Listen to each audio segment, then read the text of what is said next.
হযরত মুহাম্মদ সাল্লাল্লাহু আলাইহি ওয়াসাল্লাম এবং হযরত আবু বকর রাদিয়াল্লাহু তাআলা আনহুর মক্কা থেকে মদিনায় হিজরতের পুরো ঘটনাটি ধারাবাহিকভাবে নিচে তুলে ধরা হলো। ১. হিজরতের পটভূমি ও কুরাইশদের ষড়যন্ত্র। মক্কায় ইসলামের প্রচার দিন দিন বাড়তে থাকায় কুরাইশ কাফেররা দারুণভাবে আতঙ্কিত হয়ে পড়ে। তারা বুঝতে পেরেছিল মুসলিমরা মদিনায় গিয়ে শক্তি অর্জন করলে তাদের বাণিজ্য ও আধিপত্য বিপন্ন হবে। এই পরিস্থিতি রোধ করতে তারা মক্কার সংসদ ভবন দারুন নদওয়াতে এক গোপন বৈঠকে মিলিত হয়। সেখানে শয়তান মক্কার এক বয়োবৃদ্ধ নেতার বেশে উপস্থিত হয়ে পরামর্শ দেয়। দীর্ঘ আলোচনার পর সিদ্ধান্ত হয় যে কুরাইশদের প্রতিটি গোত্র থেকে একজন করে শক্তিশালী যুবক নির্বাচন করা হবে। তারা সকলে মিলে একসাথে রাতের অন্ধকারে রাসূল সাল্লাল্লাহু আলাইহি ওয়াসাল্লামের উপর আক্রমণ করবে এবং তাকে শহীদ করবে। এতে রক্তের বদলা বা রক্তপণ সব গোত্রের মধ্যে সমানভাবে ভাগ হয়ে যাবে এবং বানু হাশিম গোত্র একা সব গোত্রের বিরুদ্ধে লড়াই করার সাহস পাবে না। ২. ওহী লাভ ও হযরত আলীকে দায়িত্ব অর্পণ। আল্লাহ তাআলা জিবরাইল আয়ের মাধ্যমে কুরাইশদের এই গোপন ষড়যন্ত্রের কথা রাসূল সাল্লাল্লাহু আলাইহি ওয়াসাল্লামকে জানিয়ে দেন এবং মদিনা হিজরতের অনুমতি প্রদান করেন। কুরাইশ যুবকরা যখন রাতের বেলা তার ঘর ঘেরাও করে পাহারা দিচ্ছিল, তখন রাসূল সাল্লাল্লাহু আলাইহি ওয়াসাল্লাম হযরত আলী রাদিয়াল্লাহু তাআলা আনহুকে তার বিখ্যাত সবুজ চাদর মুড়ি দিয়ে তার বিছানায় শুয়ে থাকতে বলেন এবং মক্কাবাসীর যেসব আমানত তার কাছে জমা ছিল তা যেন পরদিন সকালে সঠিক মালিকদের বুঝিয়ে দেওয়া হয় সেই নির্দেশনা দেন। এরপর তিনি ঘর থেকে বের হওয়ার সময় সূরা ইয়াসিনের প্রথম কয়েকটি আয়াত পাঠ করেন এবং তাদের মাথার ওপর কিছু মাটি ছিটিয়ে দেন। অলৌকিকভাবে কুরাইশরা তাকে দেখতে পায়নি এবং তিনি নিরাপদে হযরত আবু বকর রাদিয়াল্লাহু তাআলা আনহুর বাড়িতে পৌঁছে যান। ৩. শাওর গুহায় ৩ দিন আত্মগোপন। কুরাইশরা সকালে জানতে পেরে ক্ষিপ্ত হয়ে ওঠে যে রাসূল সাল্লাল্লাহু আলাইহি ওয়াসাল্লাম চলে গেছেন। তারা তাকে জীবিত বা মৃত ধরে আনতে পারলে ১০০ উটের পুরস্কার ঘোষণা করে এবং মক্কার আশপাশে তল্লাশি শুরু করে। গোপন যাত্রা।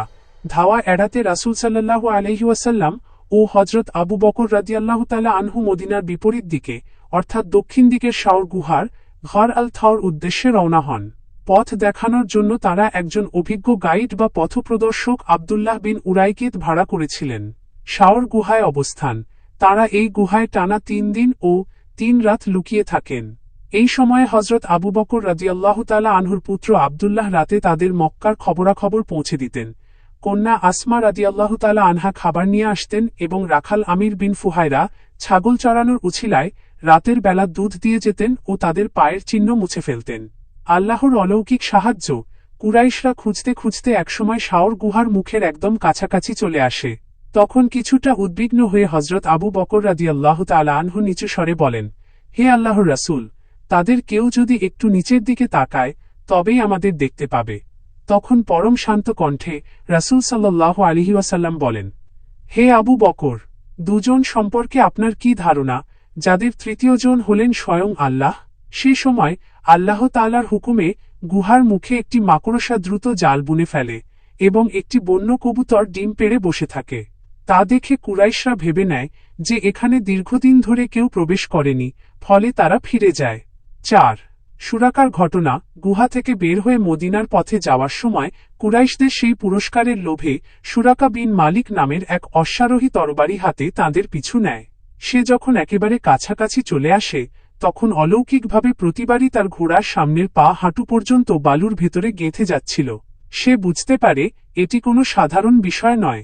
অসহায় হয়ে সে রাসূল সাল্লাল্লাহু আলাইহি ওয়াসাল্লামের কাছে ক্ষমা চায় এবং নিরাপত্তা প্রার্থনা করে। রাসূল সাল্লাল্লাহু আলাইহি ওয়াসাল্লাম তাকে অভয় দেন এবং ভবিষ্যদ্বাণী করেন যে একদিন সে পারস্যের সম্রাট কিসরার স্বর্ণের কঙ্কন পরিধান করবে, যা পরবর্তীতে হযরত ওমরের খিলাফতকালে সত্যি হয়েছিল। ৫. কুবা ও মদিনায় ঐতিহাসিক আগমন। পথিমধ্যে তারা মদিনার উপকণ্ঠে কুবা নামক স্থানে পৌঁছান এবং সেখানে কয়েকদিন অবস্থান করেন। সেখানে তারা ইসলামী ইতিহাসের প্রথম মসজিদে কুবা ভিত্তিপ্রস্তর স্থাপন ও নির্মাণ করেন। কুবা থেকে মদিনায় প্রবেশের সময় মদিনার আনসার সাহাবীরা, শিশু কিশোর ও নারীরা অত্যন্ত আনন্দ উল্লাস ও ভালোবাসার সাথে প্রিয় নবীকে স্বাগত জানান। মদিনার ঘরে ঘরে খুশির আমেজ ছড়িয়ে পড়ে এবং তারা সমস্বরে নাশিদ গিয়ে বরণ করে নেয়। তালা আল বাদরু আলাইনা মিন সানিয়াতিল ওয়াদা। এই হিজরতের মাধ্যমেই ইসলামী ইতিহাসের মোড় ঘুরে যায়। হিজরি সনের সূচনা হয় এবং মদিনায় প্রতিষ্ঠিত হয় বিশ্বের প্রথম ইসলামী কল্যাণ রাষ্ট্র।